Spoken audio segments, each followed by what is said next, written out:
Thank you, Erica Courier, for the music. Now, would everyone please rise for the Pledge of Allegiance?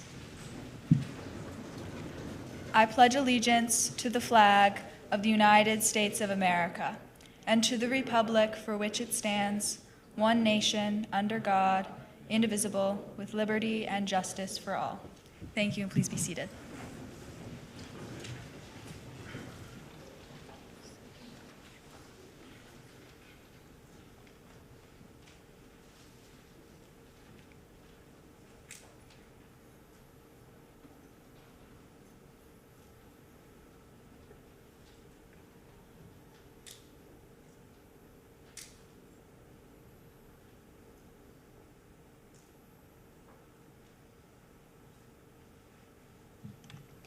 Now I'd like to introduce our principal, Mrs. Eccleston, to give our opening remarks.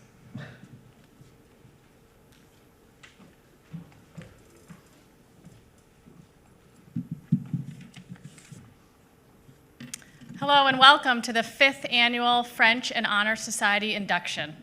I'm Janet Eccleston, principal here at Plymouth Regional High School. It's my pleasure to be with you here this evening as we recognize the accomplishments of these students. Students being inducted tonight are juniors and seniors who have completed at least 2 years of a world language and are currently enrolled in a world language class. These students have a minimum average of 90 and an overall GPA of 88 or better. Likewise, these students being recognized tonight demonstrate good character and a genuine interest in learning and promoting the French and Spanish language and culture. These students have a well-developed sense of purpose, which includes leadership, honesty, and a commitment to our global community.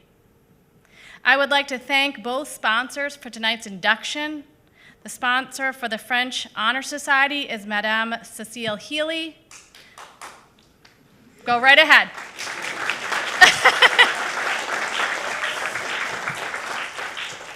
The sponsor for the Spanish Honor Society is Senora Carolee Simmons. I want to thank you all for being here tonight, and please enjoy this evening.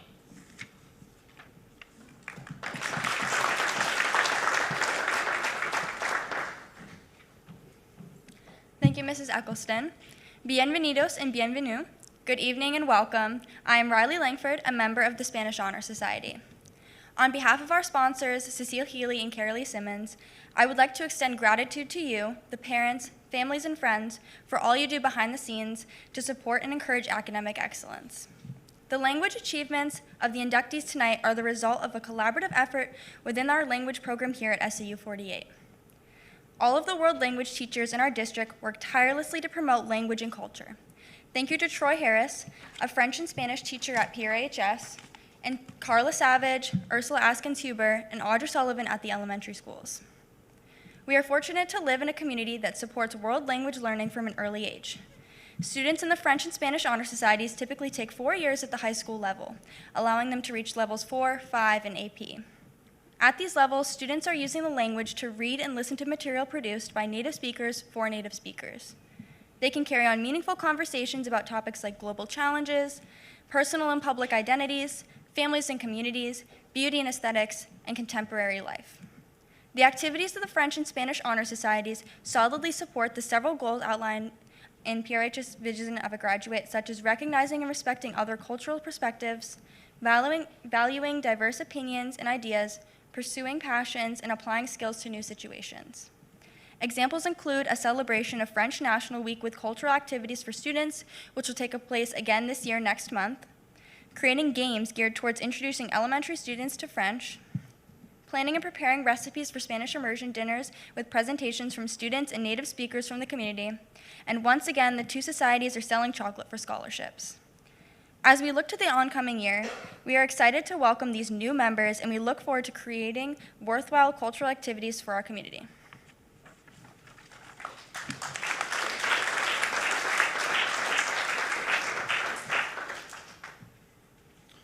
Thank you, Riley. Good evening, everybody. My name is Drake Tonhan, and I'm a member of the French Honor Society. I will now speak of our French Honor Society, its motto, and French as a language spoken by over 300 million people. The AATF, or the American Association of Teachers of French, was founded in 1927 in New York, and in the 1970s they launched the Société Honoraire de Français, the French Honor Society. The AATF currently has 70 active chapters across the U.S. divided into 9 regions. Our PRHS chapter number is 5552 and was created in 2019, so this is our 6th induction tonight. This year we are excited to welcome 7 new members who have met the national standards. The French Honor Society aims to stimulate interest in the study of French, to promote high standards of scholarship, to reward scholastic achievements, to create enthusiasm for an understanding of Francophone cultures, and to promote international friendship. Now about our motto. It says, "L'homme qui sait deux langues en vaut deux," meaning a man who knows 2 languages is worth 2 men.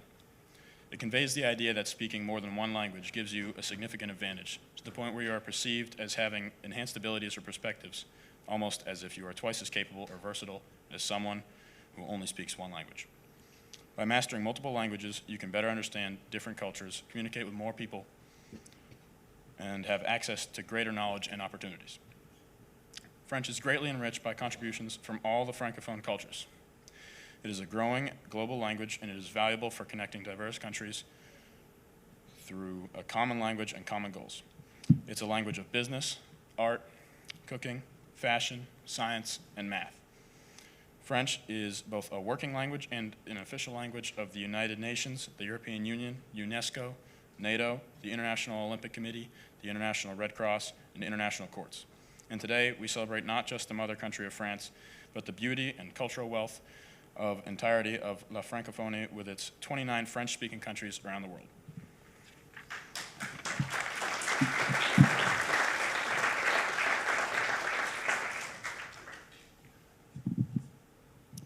Thank you, Drake. My name is Heron, and I'm a member of the Spanish Honor Society. The Sociedad Honoraria Hispanica is organized nationally by the American Association of Teachers of Spanish and Portuguese, and there are more than 2,900 national and international chapters. Its mission is to recognize academic achievement and to promote Hispanic studies. The motto of the Sociedad Honoraria Hispanica is Todos a una, which means all for one. Tonight we are happy to be inducting 7 new members. Our chapter name, Buen Camino, comes from the Camino de Santiago, or Way of St. James. Buen Camino is the greeting exchanged by the peregrinos, or pilgrims, hikers, and cyclists who make the journey across Spain to Santiago de Compostela, which is in northwest Spain. Although this pilgrimage began as a religious journey over 1,000 years ago, more and more people are walking the 500-plus mileage to enjoy their love of language, culture, history, and natural beauty in all that abounds along the route. The Buen Camino literally translates to good road. However, it is a greeting of connection and friendship and is generally understood as good luck and happily traveling as you move ahead.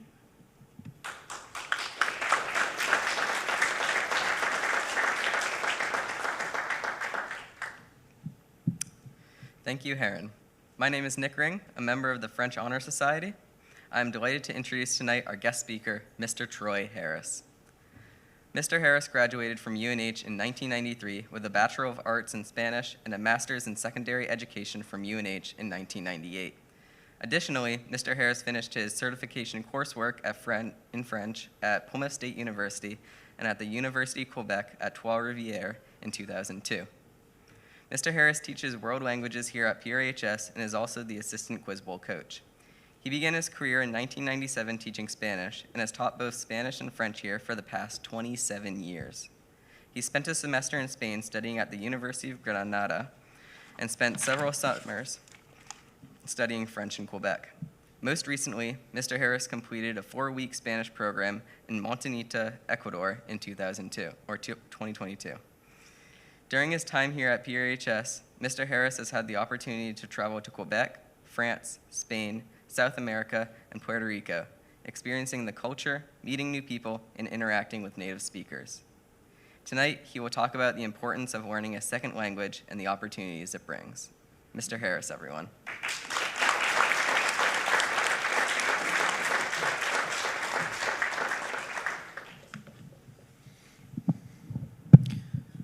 Good evening, and thank you to everyone who's here tonight to help celebrate our new inductees, and congratulations to all the new inductees. You should be all very proud of what you've accomplished. Learning a new language is not an easy task. It involves taking risks. It involves knowing that you're going to fail. And it also involves several times where you meet a frequent frustration of the disconnect between wanting to say something and not having the words to express exactly what you want to say. It is at this moment, though, when you really begin to learn. It's almost like being a child learning to speak all over again. In order to accomplish our task, we learn to use our hands, our facial expressions, our own language, or whatever other means necessary to be able to say what we need to say. It always amazes me as a teacher to see how much you all are able to learn in the short amount of time that you're here with us at PRHS. And I don't think that you all realize just how much you're actually able to do with the language until you actually have to go out and use it. That being said, your time here at PRHS is very short, and even less is your time in the classroom. And from my experience, your best way to really learn the language is to go out and live the language. When you immerse yourself from morning to night, speak the target language out of necessity, and experience the culture as a native speaker experiences it, this is when the language really comes to life for you. So tonight I'd like to spend a little bit of time talking about a few of my experiences around language immersion. I'd like to start by talking about the experience of my daughter, Susie. Susie was interested in languages from a very early age, but she was a very timid young teen. If I gave Susie a grammar rule, she could apply that rule and put it into context without any trouble, but she wasn't one who was going to initiate a conversation. At the end of her freshman year, I was going to Quebec to study in a immersion program for teachers at the University of Quebec at Trois-Rivières. Coinciding with my program was a program for language immersion for teens as well. Susie decided that she wanted to join me and challenge herself by taking on this immersion program, even though the only French that she'd ever had was one course on VLAX. Now, when I say this is a language immersion program, there are some programs that aren't true immersion. However, in this program, all participants are required to take an oath to speak French from the moment they arrive until the moment they leave. And this oath is strictly enforced. During her time there, Susie went from a teen who, in the first couple days, didn't ever want to leave her apartment because she was frustrated from not being able to speak the language, to somebody who I had to wait until 3:30 in the morning on the final night of the program for her to leave her fête de bon voyage. The friends that she made and the experiences that she had through this immersion program deepened her love for language, and she brought that enthusiasm back to the classroom the next year. So much so that she was able to inspire another student from her class to join her the next summer at the same program. Through those 2 years of immersion and 2 years of, or those two immersion programs, and 2 years of classroom learning, Susie was able to ace the AP exam in French before she ever even took the class. She carried that love of language learning with her to the university level, where she was fortunate enough to have been one of just a handful of students selected by the Canadian Broadcasting Company to be interviewed in French and broadcast all across Canada on their program about the 2020 U.S. presidential primary season. Beyond just the classroom experience, however, it gave us an opportunity to travel together as well, and we spent a week in Saguenay, Quebec, a city that's almost exclusively Francophone.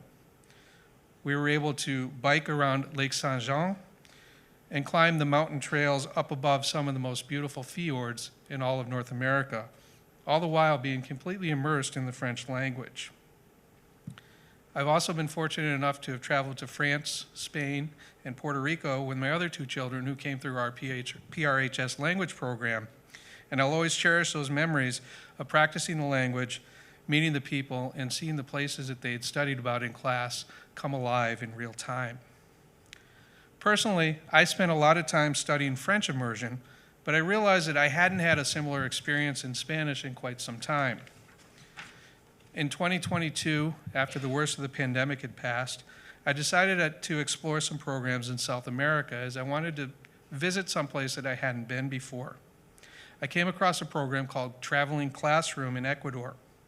This program was an immersion program that lasted for 4 weeks, began in the capital of Quito, then went on to the Amazonas region in the rainforest, and then finished with a week on the Pacific coast in the city of Manta and another week in the small surfing village of Montañita.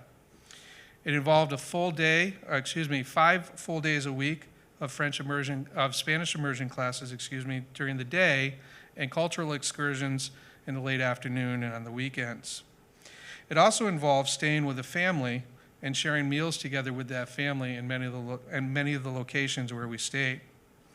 This program satisfied my desire to go out and improve my language, to meet new people, and to visit many of the places that I had read about or taught about in class. I traveled with 7 other students in the program, all from Europe and all who were there for different reasons.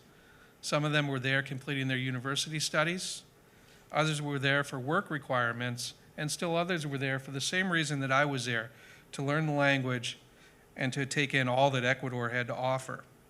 From the moment of my arrival to the day I left from Guayaquil, it was 5 of the most exhilarating weeks of my life. I'll have to say, though, when I arrived, I definitely had my own preconceptions about what I was going to expect when I got to Quito.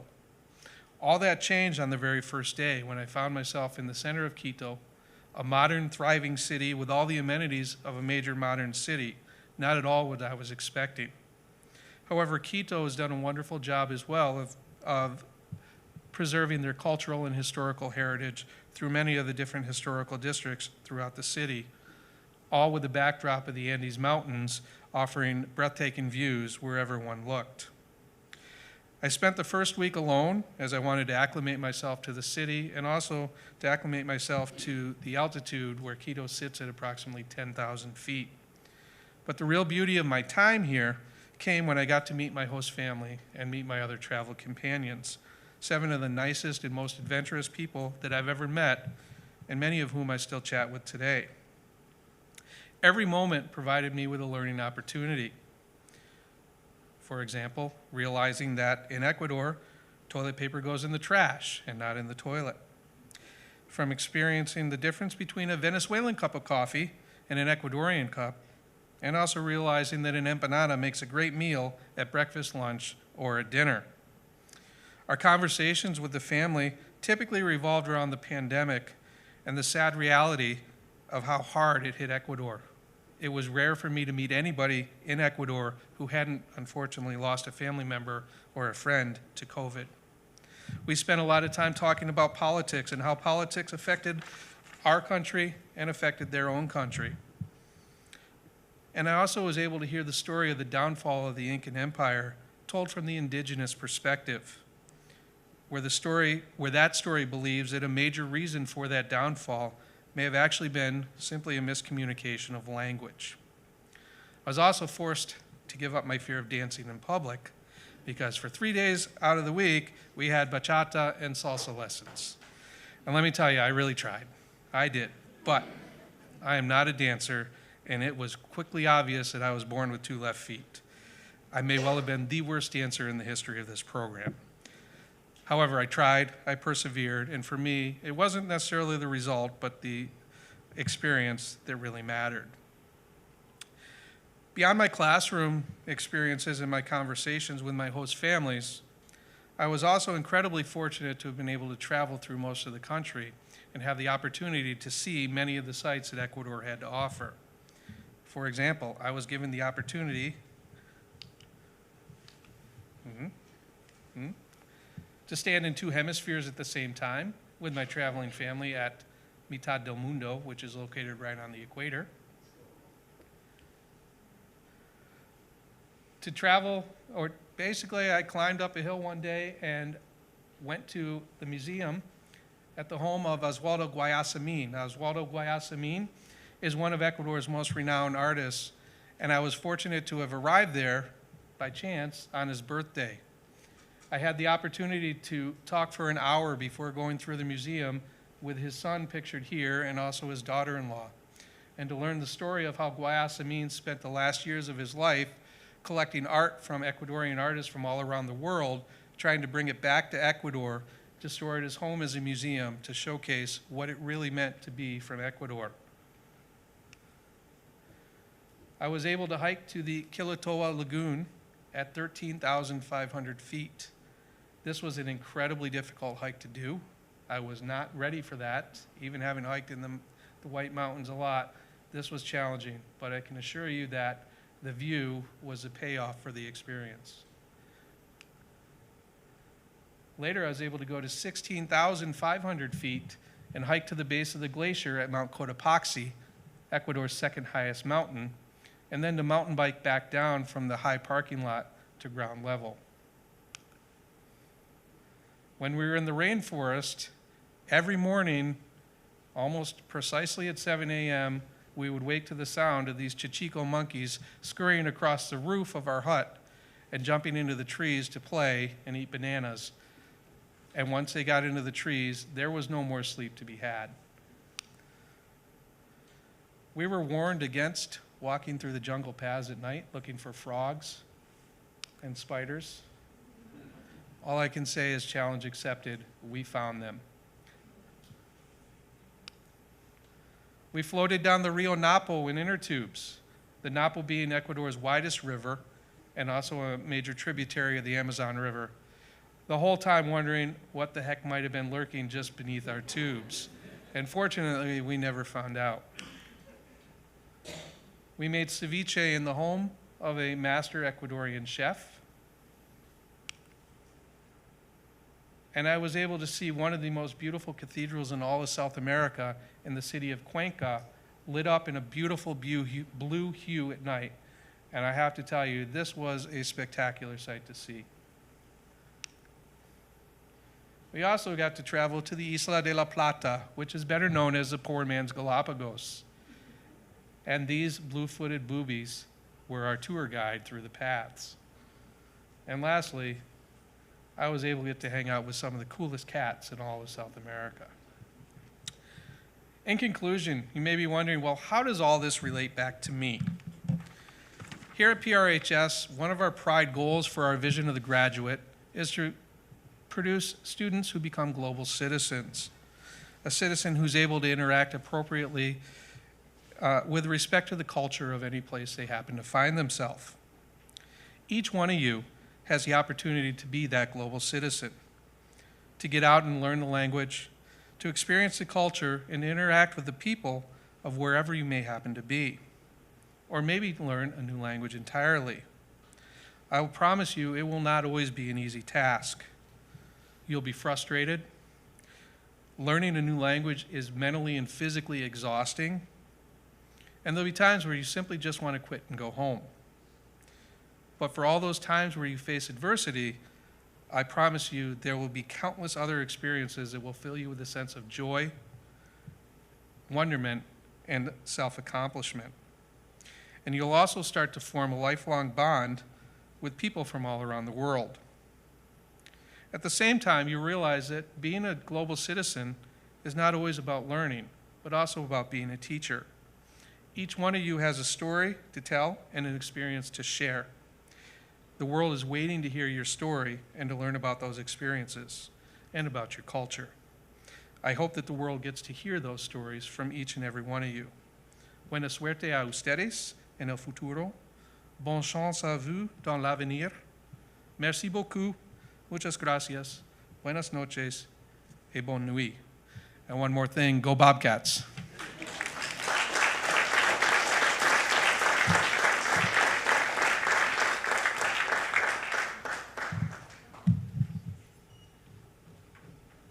Thank you so much, Mr. Harris.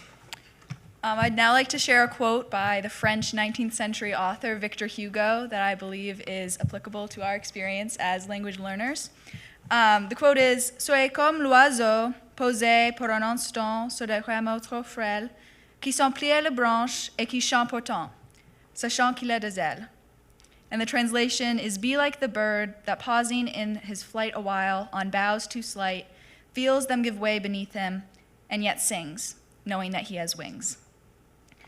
As Mr. Harris mentioned, Having faith in yourself is critical to finding success, particularly in language learning, as every student up here knows, and I'm sure many in the audience are aware as well. Learning a new language is learning about a whole other world, a whole other way of thinking and viewing life, and jumping into that learning process can be daunting. Like the bird in Hugo's verse, all of us have the capabilities to succeed in our academic endeavors.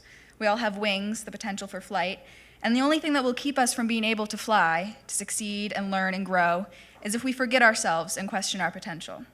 Hugo's verse is a beautiful reminder of the importance of having trust in ourselves and not allowing doubt to hinder our ability to overcome obstacles and succeed in our endeavors.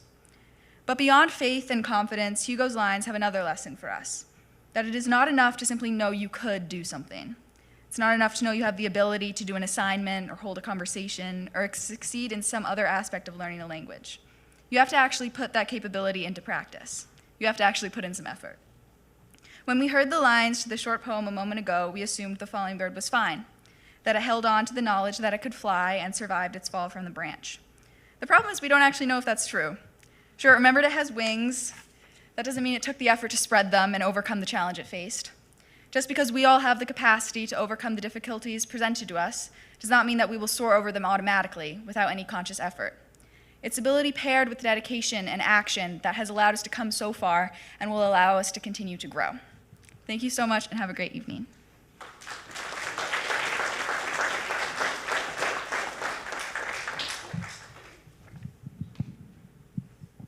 Gracias, Reagan. Hi, I'm Katie Campbell, and I'm a part of the Spanish Honor Society. The following poem, Caminante no hay camino, was written by Antonio Machado. It is a reflection about life. It explores human destiny by using a metaphor of a road as we walk the road, and thus we walk through life, observing the world, making our own choices, and following different paths. Caminante no hay camino. Caminante son tus huellas. El camino y nada más. Caminante no hay camino. Se hace camino al andar. Al andar se hace el camino, y al volver la vista atrás. Se ve la senda que nunca se ha de volver a pisar. Caminante no hay camino, sino estelas en la mar. In English, this translates to, Traveler, your footprints are the only road, nothing else. Traveler, there is no road. You make your own path as you walk. As you walk, you make your own road. And when you look back, you see the path you will never travel again. Traveler, there is no road, only a ship's wake on the sea. Thank you.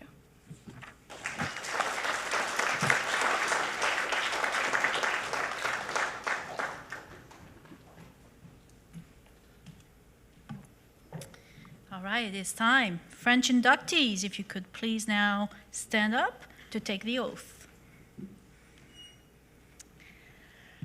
Comme membre de notre chapitre, je promets de me dévouer à l'étude de la langue française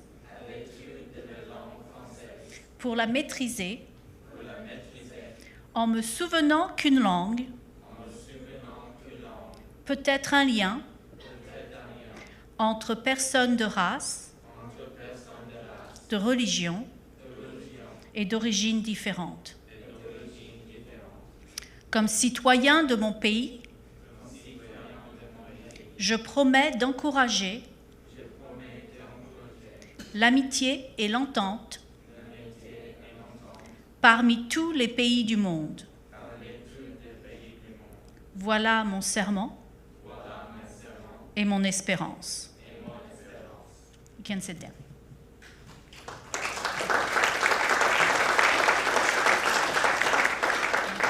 Spanish inductees, if you could now please stand to take the oath. Como miembro de nuestro capítulo, prometo dedicarme al estudio de la lengua española y con el fin de dedicarme de dominarla algún día, recordando que una lengua puede ser un lazo fuerte entre personas de distintos orígenes de raza o religión. Como ciudadano de mi patria, prometo promover la amistad y el entendimiento entre ella y los otros países del mundo. Esta es mi promesa y mi juramento.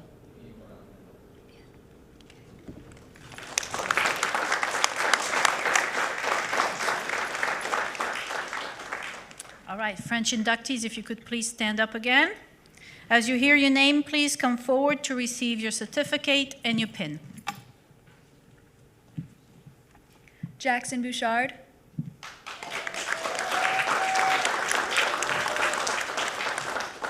Joanna Doyle.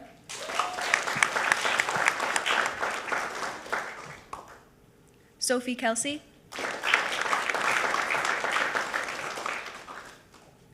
Camden Learned.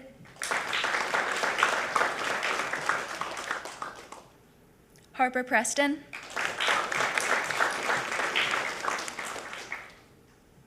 Courtney Sabato.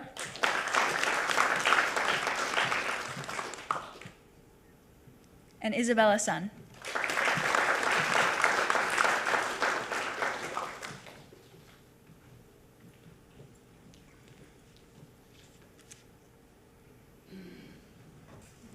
Spanish inductees, as you hear your name, please come forward to receive your certificate of membership and your lapel pin.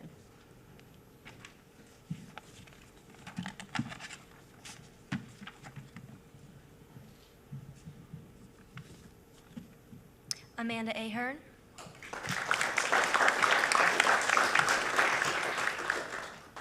Addison Elaine. Darcy Lucas.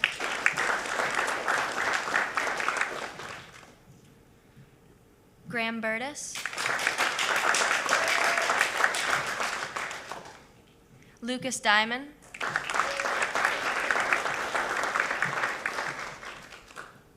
Tate Heyman.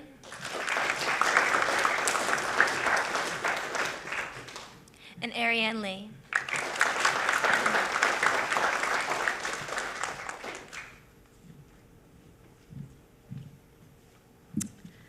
Being a member of the societies demonstrates your dedication to language acquisition, cultural awareness, and inclusivity through the study of languages. Congratulations to all of you.